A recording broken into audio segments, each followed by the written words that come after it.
1월 초에 감기가 들었는데 아직도 감기가 나가지 않고 있습니다. 여러분께서 들으실 때 좀 부담스럽더라도 이해를 해 주시고 들어주시면 고맙겠습니다. 대한민국을 사랑하시는 국민 여러분, 그리고 회해 동포 여러분, 지난 제1회 어느 유튜버의 녹화 방송이 나가고 난 후 열화와 같은 성원에 깊이 감사를 드립니다. 책임이 무겁습니다. 결론부터 말씀드리면 2017년 대한민국은 운이 있는 해인 것 같습니다. 왜냐하면 시중에 나도는 이야기처럼 전 언론인께서 2017년은 대한민국에 운이 있다고 하신 말씀을 같이 시청해 보시겠습니다.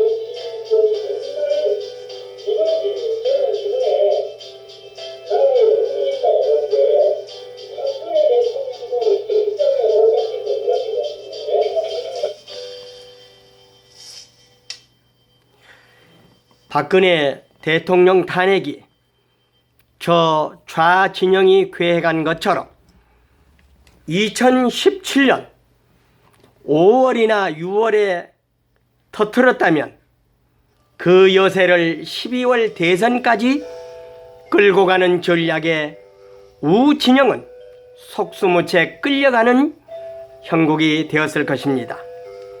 오늘 제2의 어느 유튜버의 녹화방송을 먼저 들어가면서 박근혜 대통령의 탄핵의 단초와 전개 과정, 그리고 대한민국 애국 세력 즉 우진영의 대응 마무리하면서 이런 순으로 말씀드릴까 합니다. 먼저 저의 견해를 말씀드리면, 저는 친목회 사무국장, 간사, 총무를 단연간하면서 항상 회원들에게 어떤 무엇을 이야기할 때 절대 단정지어 이야기하지 말고 자신의 견해만 이야기하라고 이야기했고, 저 역시 항상 나의 견해는 이렇게 이야기하고 어떤 사건에 제가 이해가 안 되면 결론을 안 내리고 보류하다 시간이 지나면 이해가 되곤 했습니다. 특히 우리 한국 사람들의 토론 문화가 자기 주장과 우기는 바람에 정상적 토론이 안 되고 있는 상황이죠. 제가 보는 또 한 가지는, 어떤 사건이 일어났을 때 좌진영에 계시는 분들은 사실관계가 확실하는데도 거의 모르쇠로 기억이 안 난다. 특히 야권에서는 캐캐묵은 색깔론으로 사실을 호도하는 것을 너무 많이 봐온 상황입니다. 물론 우진영에 계신 분들도 사실관계가 확실하는 대로 모르쇠로 기억이 안 난다 하면서도 많은 분들이 나중에는 사실을 인정하는 경우가 많은 것을 봅니다. 그러면 이제 박근혜 대통령 탄핵의 단초가 있기 전 한국의 2016년 9월로 가봅니다. 조선일보의 송희영 주필이 부실기업 대우조선해양에 도움하에 호화여행이 문제되어 검찰의 내사를 받고 사실로 확인되었습니다. 그리고 10월 7일로 가봅니다. 2016년 10월 7일 송민순 전 외교통상부 장관께서 내신 회고록 책 표지입니다. 빙하는 움직인다. 송민순 전 외교통상부 장관의 회고록이 나옵니다. 책 제목이 빙하는 움직인다입니다.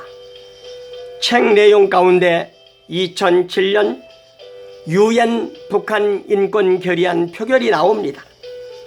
그런데 대한민국이 주권 국가로서 표결에 찬성하면 되는데 표결에 찬성이냐 기권이냐 이 문제를 놓고 갑론을박하다가 최종적으로 문재인 비서실장이 북한에 물어보고 결정하자고 결론을 내리고 북한에 문의한 결과 북한에서 온 쪽지의 내용은 책 452페이지에 역사적 북남순회회담을 한 후에 반공화국 세력의 인권결의안에 찬성하는 것은 정당화될 수 없다.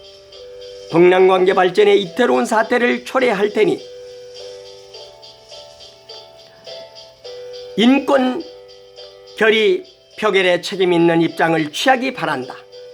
남측의 태도를 주시할 것이다. 이 책이 나온 이후 근 한 일주일 이상 기자들이 참여정부 당시의 비서실장 문재인에게 수없이 사실관계를 질문했으나 문재인은 기억이 안 난다, 모르겠다, 둘러대고 나중에는 기자들에게 더 이상 묻지 말라 훈계까지 했습니다.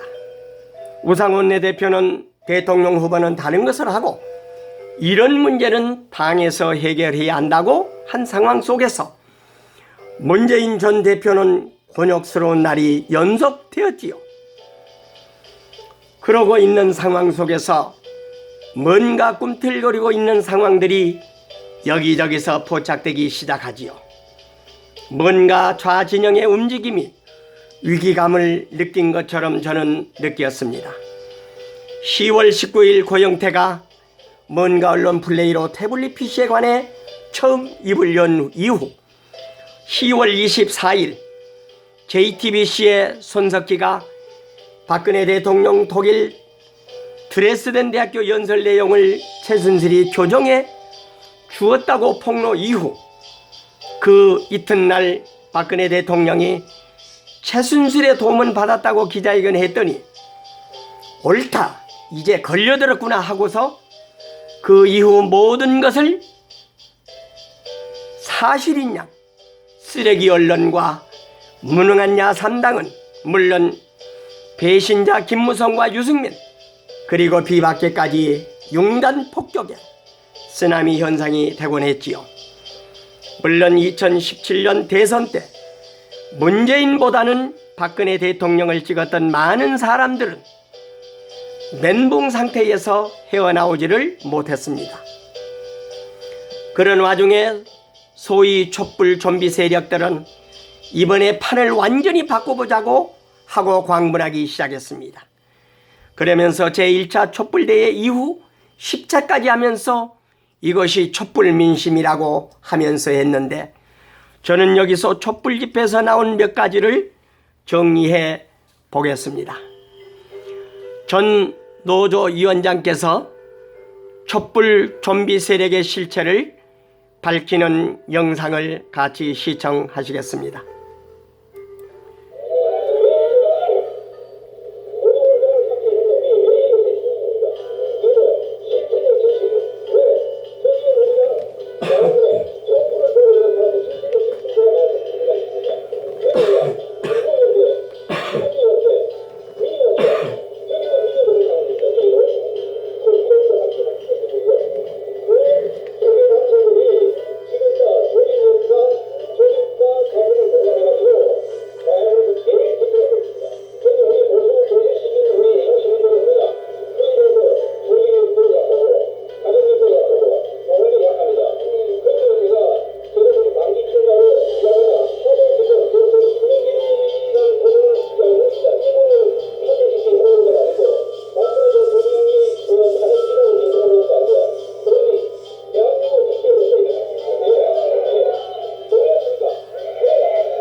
첫째, 제일 처음에는 민중총궐기, 즉 민노총이야 모든 좌파 시민단체 주도를 하며 촛불 집회를 했는데 일부 박근혜 대통령을 찍었는데 실망해서 처음에는 참여한 분들이 상당수 된 것으로 사료됩니다.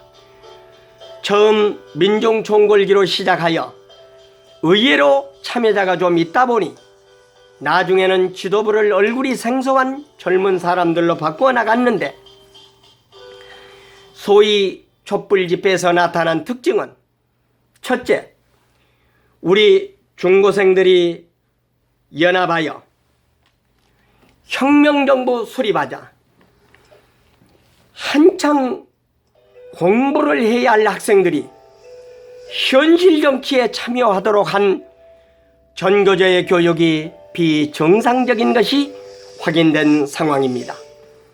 두 번째로, 민노총 산하 금속노조 조합원의 연설에서 모든 조직의 구성원은 동맹파발하고 선동, 심지어 중고생까지 휴학동맹 파발하고 선동하는 것은 옳은 집회 참석의 교류가 아니며, 세 번째로, 젊은 여성이 양칼진 목소리로 연신 10여 차례 혁명동지 여러분, 지금 혁명정부가 만들어지고 있습니다.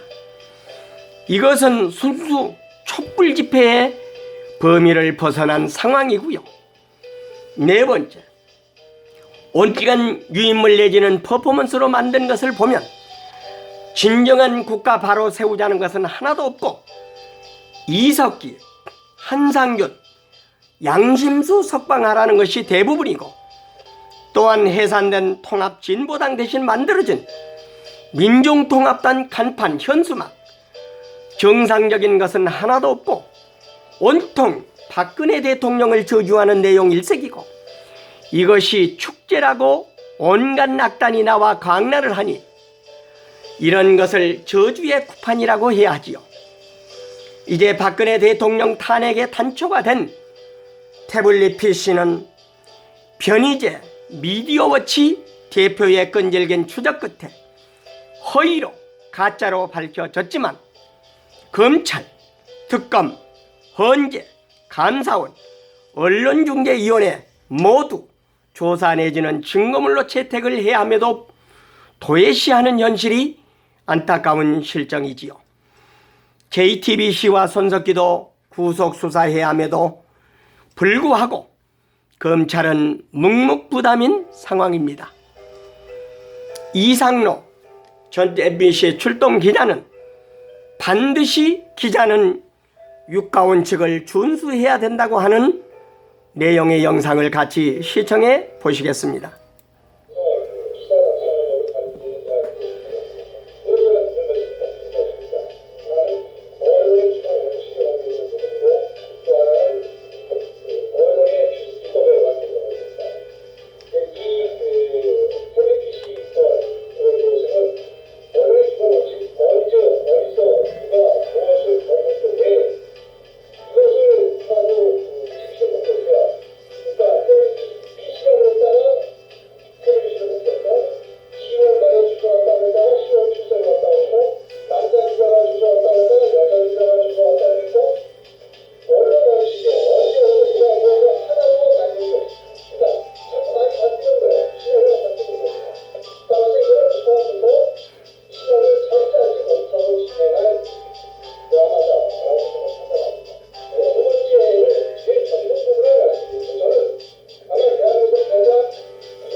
어쩌다 대한민국이 이렇게 되었는지 참담한 상황입니다.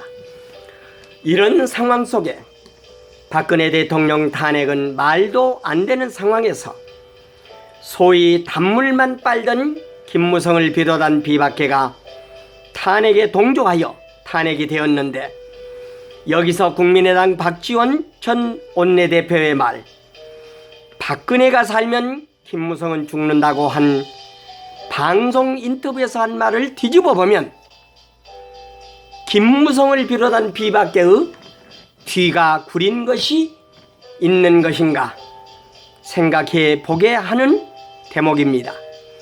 그리고 대한민국 애국 세력의 대응을 보면 처음 일부 보수 능객 몇 표는 분별 없이 사퇴하야 쪽의 의견을 개진해서 대한민국 애국 시민들이 강하게 항의하기도 했습니다.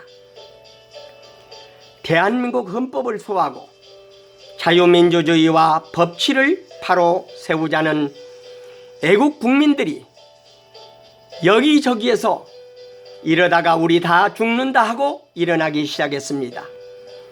그 결과 태극기 집회가 비로소 2017년 1월 7일 집회에서 경찰 집계 태극기 3만 7천 명, 촛불 2만 4천 명으로 집계 발표되자 촛불 측에서 경찰에 강하게 항의한다고 합니다. 지금 한국 사회는 정치검찰, 쓰레기 언론, 이해관계만 따지는 기회주의자와 참되게 바르게 살고자 하는 애국 세력과의 싸움입니다. 상식과 원칙을 저버리고 옳고 그름을 분별 못하는 세력과의 싸움에서 우리 애국 세력이 질 수가 없는 상황인 것입니다. 저는 오늘 녹화방송을 끝내면서 우리 조상님들께서 자주 쓰셨던 좋은 말씀을 적고자 합니다. 옛날 한 어르신이 죽음 직전에 아들들에게 막대기 각자 2개씩 가져오게 해서 처음에는 각자 막대기 1개씩을 꺾으라고 했더니 그 막대기가 금방 부러졌습니다. 나중에는 남은 막대기 5개를 모아 꺾으라고 했더니 모두 아들 5명이 꺾지를 못하자 아버지께서 너희가 뭉치면 살고 흩어지면 죽는다 명심하라고 세상을 떠나셨다는 얘기입니다.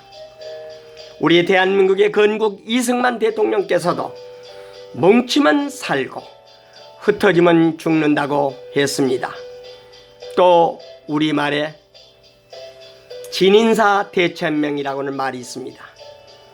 이 말은 사람이 할 일은 다 하고 결과는 하늘에 맡기고 기다리라는 뜻이지요. 우리 속담에 지성이면 감천이라, 즉 정성이 지극하면 하늘도 감동한다라는 뜻이라고 합니다. 그렇습니다. 우리 애국 세력이 다 같이 힘을 합치면 못 해낼 일도 없을 것입니다. 저의 지론 한마디 하겠습니다. 호랑이는 죽어서 가죽을 남기고 사람은 죽어서 이름 석자 남긴다고 했습니다. 그리고 유튜브 검색창에 참 좋은 연설 모음 입력하시고 엔터 하시면 제가 만들어 놓은 재생 목록에서 제가 올린 동영상을 보실 수 있습니다. 마지막으로 조갑제닷컴 조갑제 대표께서 2017년 1월 14일 연설하셨을 때 주신 조갑제 대표의 구호를 같이 시청해 보겠습니다.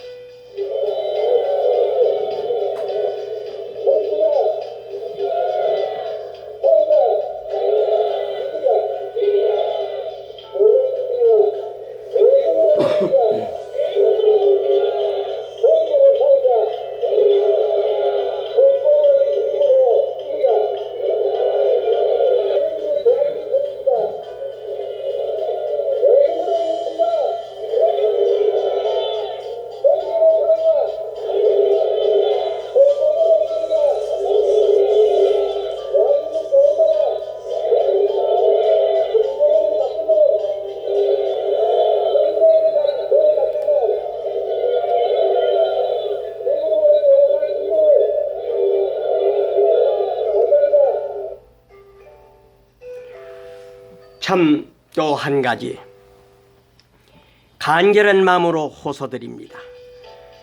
지금 혹여라도 머뭇거리고 계시는 애국 시민께서는 꼭 애국 집회에 오셔서 애국 시민의 결기를 보여주시고 함께 해 주시기를 간절히 호소드립니다. 그리고 해외 동포 여러분께서도 이웃의 동포분에게 고국의 지금 상황을 알려주시고 함께 해 주십시오. 저는 저 월남이 1975년 4월 30일 패망한 사실을 너무도 실감하게 된 사람입니다. 패망한 월남의 애국 세력은 비참한 최후를 맞은 것입니다. 그래도 민주세계는 전쟁에 승리하면 관용이라도 베풀며 바른 길로 안내하는데 공산세계, 더 나아가 북한은 생각만 해도 끔찍합니다. 자기 고모부도 총살시킨 흉악범. 대한민국 국가 중심 세력인 애국시민이 지금 나서지 않으면 늦습니다. 지금은 애국 진영이 의사소통이 되면서 하나로 뭉치고 있습니다. 어르신, 선생님, 여사님, 어이, 젊은 청년, 학생, 우리 모두 힘 합쳐 대한민국 바로 세우는데 일조하시는 애국시민이 되십시오. 호소합니다.